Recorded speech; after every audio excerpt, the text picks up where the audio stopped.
今天咱们来分享爆炒鱿鱼的家常做法，口感脆嫩，超下饭。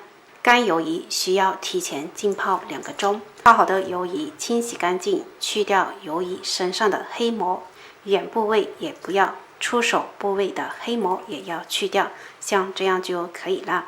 用清水再清洗2遍即可。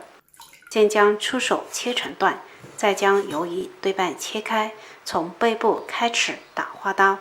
处理好的鱿鱼收入盆中，锅中提前烧一开水，放几片姜，来点料酒去腥。切好的鱿鱼倒入锅中焯水1分钟，焯好捞出控干水分，将姜片加掉不要。接下来切点配菜，2根西芹切斜片，红椒对半切开去籽后切成块。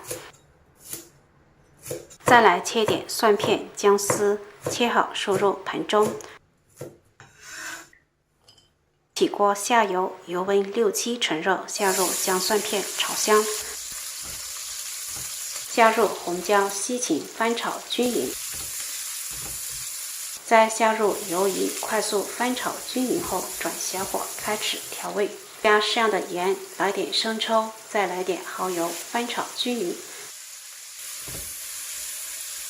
最后来点葱段，快速翻炒均匀就可以了。出锅装盘，咱们的爆炒鱿鱼就做好了。